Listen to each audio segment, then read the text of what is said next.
Another week, more art school. I feel like in these videos I talk more about my failures than my successes, and what happened in the last video is I drew plants. I was really bad at drawing plants. And when you're bad at something and they don't turn out well, you don't want to keep doing it. So anyway, I moved on to lesson 4 at drawbox.com, and this time it was about drawing bugs.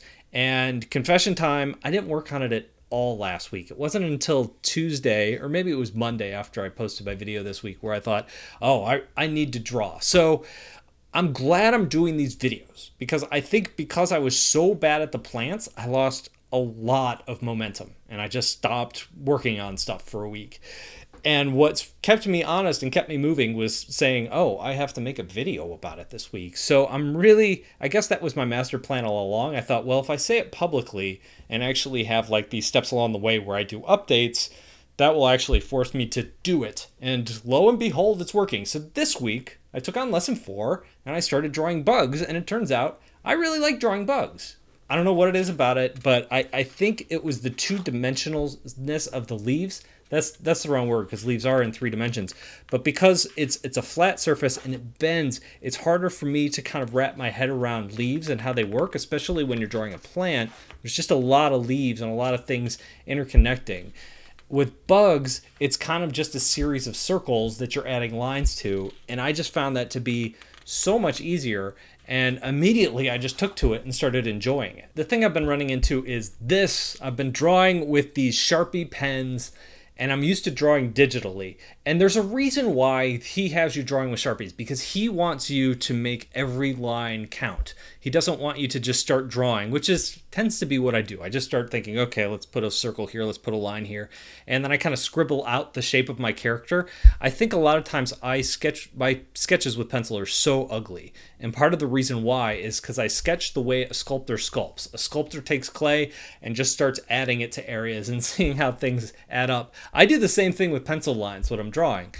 With a pen, you can't do that. It turns into a mess really quick. And when we got to the plants are so detailed that it just lines everywhere, and it was just a mess to me. And so with the bugs, it was just easier to figure out. But then I'd been thinking after the plants, like, how can I make this more fun, or how can I learn from this in a different way? And so when I approached this week, I thought, you know what I'm going to do? I'm going to do the lesson. I'm going to draw my bugs. And then I'm going to go to my iPad. I'm going to bust open Procreate. And I'm going to, instead of using this pen, which makes it really hard, even though it's a good learning experience and I'm going to continue to use it, just as something to practice, what I'm going to do is I'm going to draw a bug like using layers. So I'll sketch it out with a pencil, and then I'll like drop the opacity on it. Then I'll take like an ink brush and I'll go in there and draw in all of my details with ink, because there are some lessons in here I did weeks ago where I was adding texture to things and I was practicing the texture and learning how to see the shadows and stuff like that. And my bee drawing was I was blown away by what I created. I was like, this is awesome. So this was definitely a moment where I felt like, holy cow, I'm really, really, really learning something. I could not have drawn that bee the way it turned out had I not gone through everything I've gone through in the last, 12 weeks or whatever to get to this point. So it was just one of those moments where it was like, yes, this is what I wanted to achieve. I wanted to get better at drawing, and and I know that's kind of a vague thing to want, get better, but this was that first point in time where I thought, holy cow, if I can draw a semi-realistic looking bee out of ink, it would be really easy to take this bee and morph it into a more cartoon-like character, which I might do for fun. So anyway, that's my update. I started out really weak, but I feel energized right now, and I'm really excited about going to lesson 5 next week. So yeah, that's what I'm up to. Let me know, where are you? Are you following along with this stuff? Let me know down below in the comments. That's all I've got. I'm looking forward to drawing the next lesson, and I'll see you in a couple of days.